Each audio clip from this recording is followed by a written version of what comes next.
welcome to the Better Together podcast. And today we have Brother Jim McComas with us, who is the Chief Executive Officer of the Free Will Baptist Family Ministries with us today.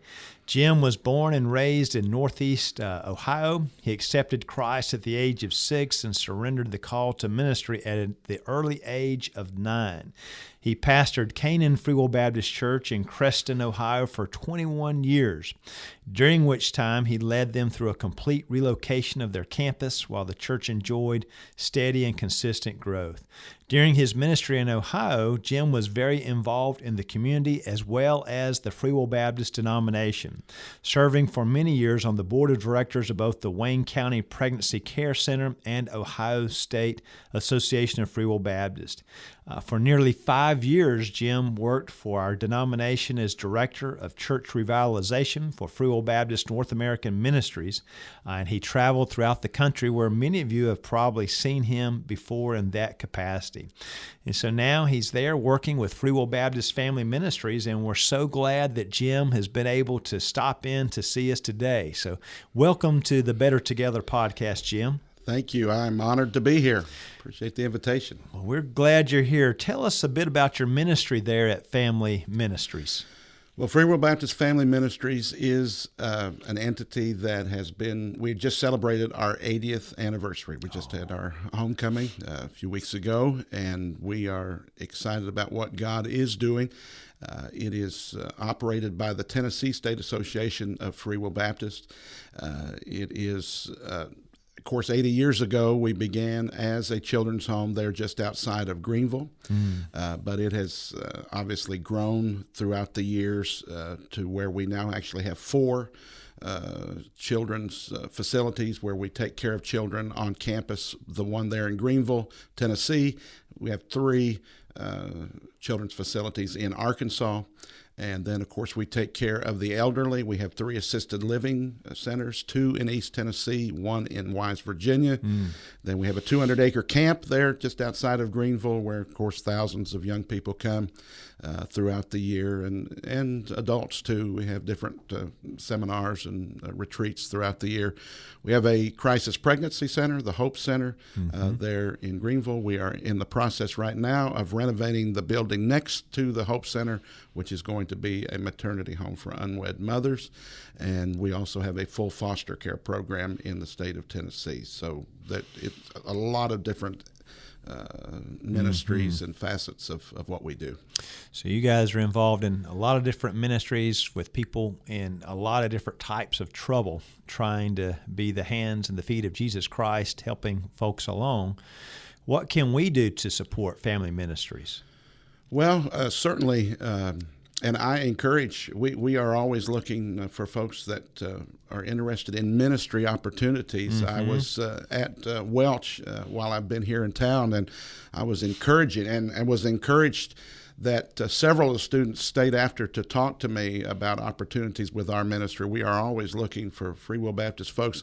I said, if you want to be in missions, if you want to work in missions, you don't ever have to even leave the state of Tennessee, because we are literally on the front lines taking care of the most vulnerable among us. We take care of right now between 140 and 150 children, and literally taking care of those that sometimes society, they've been hurt and bruised and abused. And I just think that our ministry is very close to the heart of God, because I don't think there's anything more close to His heart than taking care of the most vulnerable among us. So, of course, obviously, we appreciate folks' prayers and support, because it is, I just compare it to hand-to-hand combat. I mean, it is not easy work and ministry, but, of course, anything worthwhile and worth doing is not ever easy.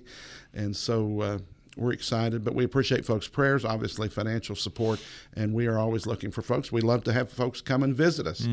Our church here, the church we were a part of when we lived here in Nashville, their senior group, the Primetimers from New Hope Church in Jolton, just came out. And, you know, when we gave them a tour of our facility, and some of our employees were sharing and interacting and telling some of the stories, even I was impressed when I thought, you know, it's easy in the day-to-day to get caught up with the negative and the difficult things, but it is a very impressive ministry and a ministry that is doing God's work. And I think they left encouraged. So we're always happy to have visitors and guests. So really there's a lot of things. If you're a young person out there, you're trying to figure out, well, what am I going to do with my life? Maybe you're skilled toward the sciences, or maybe even things like psychology or counseling or social work. Think about getting your training. I will say, as a pastor, I interacted with some of the professionals that work there at Family Ministries and was very impressed with the good work they did and the good training that they had received as well. And so wherever you're at in your walk of life, look at how God's made you, and has God made you to minister to these particular populations? And Family Ministries is a place where one could go and be involved in that, is what it sounds like to me. And that's not necessarily even with the young people. We have folks that come to Christ through our assisted living centers. We have nurses and administrators that have a heartbeat, and obviously we have local pastors come in and have chapel and minister, and we see folks come to Christ there too. On the average, we see over 100 come to Christ every year, and I tell folks I think that's pretty good return on investment, and that doesn't count the hundreds that are saved and are called to ministry through the camp ministry every year. So we're very excited about what God is doing through Family Ministries. So I don't know when this is where people will be listening to it, but I suspect from time to time we're all thinking about politics. This is a way for us to really go at this besides the ballot box. So what Family Ministries is doing is giving people a real alternative when you think about abortion. They're giving them a real alternative for a place that kids in difficulty can find help. Really, you are the hands and feet of Christ, aren't you? Brother Moody, I'm glad you said that, because that is exactly the way I feel. For years, and this is how I got involved back home in Ohio when I was pastoring, I would, and I have said this, we do a good job as Free Will Baptists we can point out the sin. And for years, I spent a lot of time ranting and raving from the pulpit about issues like abortion, and I still believe passionately that abortion is wrong. But that changed for me years ago as a young pastor. I had really preached hard and loud and strong on abortion one morning, and a lady came to my office. She couldn't even talk. It took about 10 minutes to get her calmed down to where she could even speak to me. And she said, "Pastor, do you think that God could forgive me for the 2 abortions I had as a young person?" And it just hit me. I was ranting and raving about those people and that stuff out there, and there are people sitting in front of me. And this goes not only for abortion, it goes for homosexuality. There are folks in our pews who are battling same-sex attraction. And so this is the statement that I made. Knowing that there are people that we minister to on a weekly basis that are struggling with some of the sins we preach about should not change our tune, but it should change our tone. And when I found out about our local crisis pregnancy center, I said, for me not to get involved in that would make me a hypocrite, because for me just to say, talk is cheap. But you are so right. This is an actual way that we can get involved to do something positive for that abortion-minded young lady, to give her the alternatives. And to me, before I came to Family Ministries as a Free Will Baptist pastor, it's a source of pride to me that we have something like this that are on the front lines. Excellent. So the Lord said, "Come unto me, all you who labor and are heavy laden." And so people are looking for, well, where's Jesus? Well, the hands and feet of him are the church or the Christians. And so we want to point people going through difficulties into these family ministries, into the kind of ministries that you have like this. What are some other things that, like the regular person out there in the pew, can do to help someone that might be encountering some of the difficulties that you guys help them with down the road with there at Family Ministries? Well, I think that a big thing to do with, as far as the issues, some of the issues that we face today, is that we need to talk about it in the church. I think the church has been silent. I think sometimes we are afraid. We don't know what to do. We don't know what to say. So sometimes we either don't say anything or we say the wrong thing. So I think it's really education. This goes with children and abuse. And of course, this goes to the drug addiction issue, because I was at one of our facilities in Arkansas, and I was looking out on all the kids. We have the young home is it's a sibling groups. We have brothers and sisters, and it's in a cul-de-sac. It's just a beautiful facility. But all these kids were out there. They have a joint playground, and all these were playing. And I asked our administrator, right now, all of these kids here, how many do you think are here with us because of drug addiction in their families? And she looked around and she thought, and she said, right now, every single one of them. So between 80 and 90% of those. And so really becoming educated and realizing that, again, it's not those people. There are people in every one of our churches. And as I've shared and shared our family story across the country, it's kind of, somebody compared it like pulling the curtain back on things that are there. We just don't like to talk about them. Right, right. So we've been talking to Jim McComas, who's the CEO of Family Ministries, Free Will Baptist Family Ministries, and he's talked to us about their ministry there that they have in Greenville, Tennessee, what we can do to be involved in helping and supporting them. And then he's also talked a bit about how we need to think of actions we can take in our local church and as we're church members and we're going to our workplace and people in our family to help them out. Why don't you share with us a bit about your Break the Chains ministry that you're engaged in today?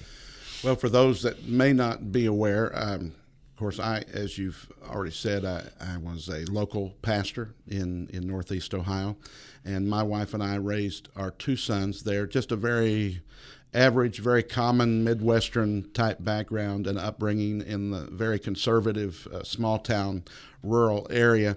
Our oldest son, Matthew, battled a 6-year addiction problem, and long story short, after 6 years and at the end there, 9 months, almost a year being clean, we lost him in an accidental overdose.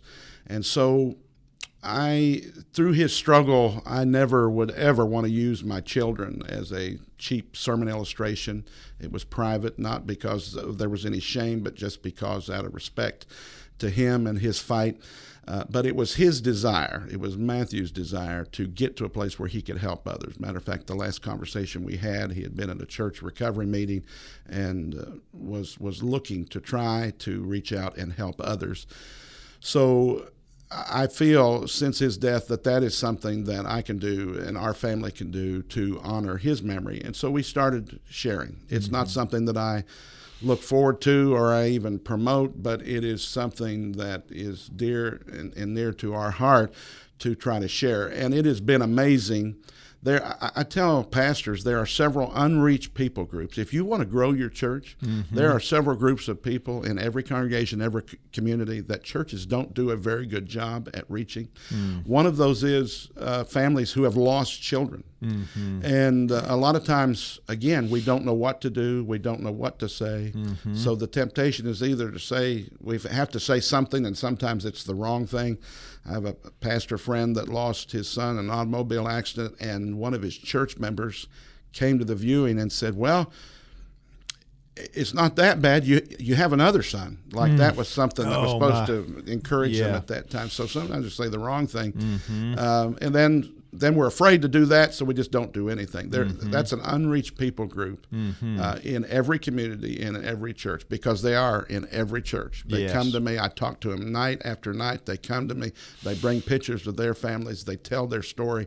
And so that is one. Then there are families of addicts. There are people in every church in America, in every community. The opioid crisis affects everybody. The last statistic I saw, 1 out of every 2 people in America, some way, if they are not battling addiction, they know somebody in their family or friends or coworkers that are battling. So those folks need support. They need encouragement. And again, there's a lot of misconceptions about addiction. Just becoming aware and helping and reaching out, that is a powerful thing. And then, of course, the addict. The addict, sadly enough, so many times, like so many other situations, the place where they should be able to come to get help and hope is the place they're afraid to come because of the shame. Yeah. And so my message in Break the Chains is, the psalmist says that the Lord is nigh, he is near, he is closest to the brokenhearted.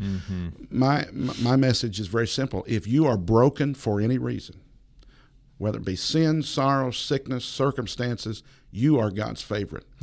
And just a simple message, but you would not believe how that resonates with somebody who is struggling. I was in Chandler, Indiana, at one of these services, and a man dragged me.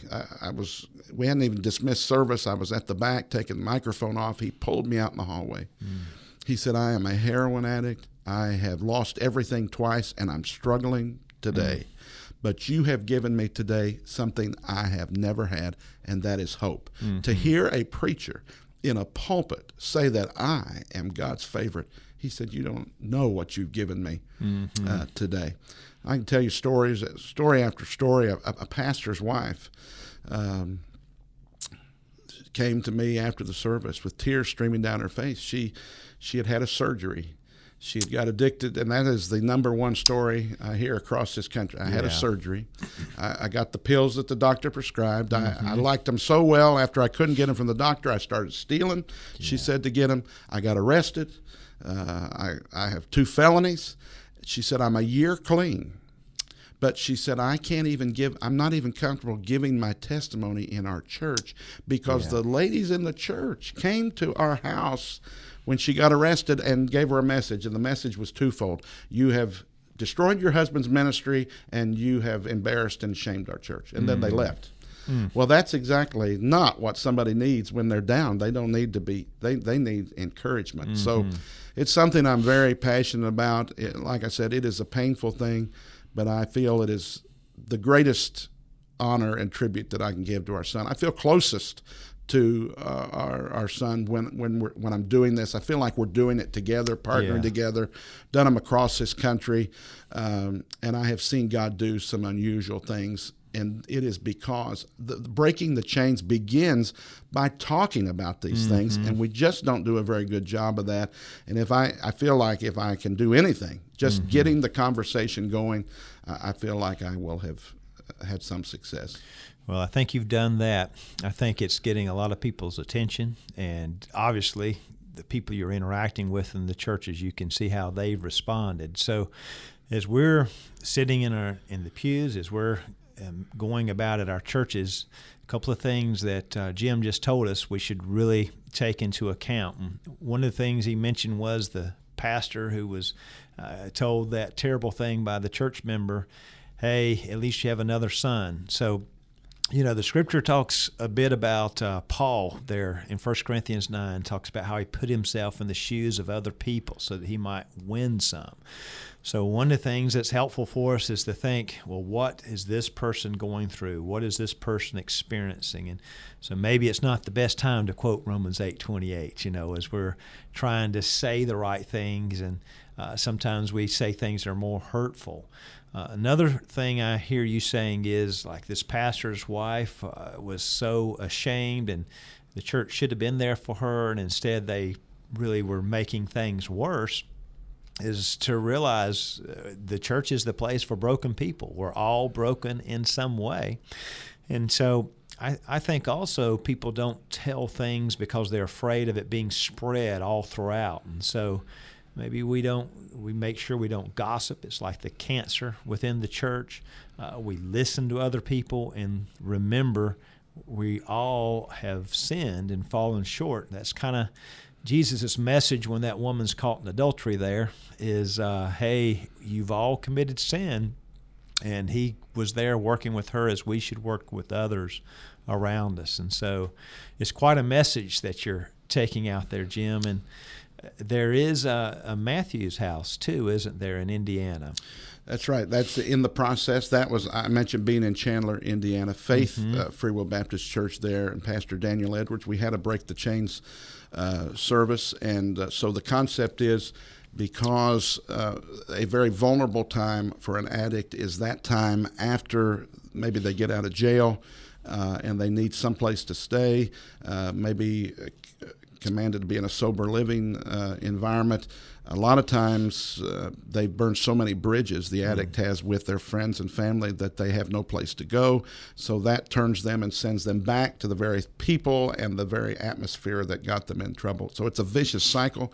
And so what they are developing there, and it is in the process, is the church has purchased a home next to the church, and they're going to provide housing for those that are in those situations, because the church has an addiction recovery ministry. They also have a jail ministry. So again, reaching those most vulnerable folks. And after we did the Break the Chains service, the church was so touched by our story, they asked if they could name that after our son. So we're very that's wonderful. Blessed by that. So it's another example, though, of a church and of Christians being the hands and feet of Jesus. This is a very real problem.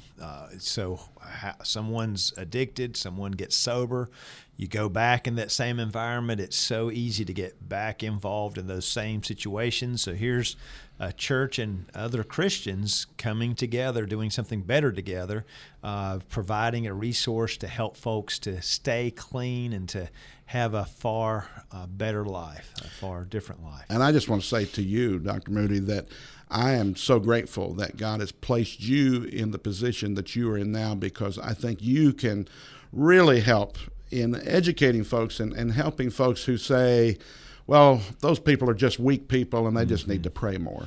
Yeah. And with your background as far as in the psychological field, that is not the case sometimes, that there are other factors, that there are genetics at play, whether people want to admit that or they believe that or not.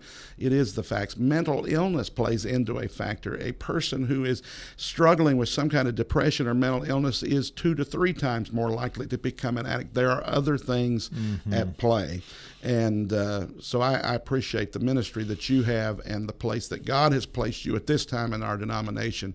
And I'm excited about what God is going to do. Well, thank you, my friend. And it does go back to something you said earlier. We do need to educate ourselves about addiction, educate ourselves about mental illness, and educate ourselves really about what the Bible says. You see these problems all throughout the Scripture, and if we truly will take a loving biblical approach, we'll be far more effective helping others out of these particular difficulties. So, hey, thank you, my friend. Thank you for stopping by to see us today, and we appreciate you and your ministry. We appreciate your wife, Miss Beth, too. And you guys are in our prayers as you travel across the country and as you try to help children there in Greenville, Tennessee, but try to help folks wherever you may go. Thank you so much for the opportunity. Enjoyed getting to visit with you today. Thank you, my friend.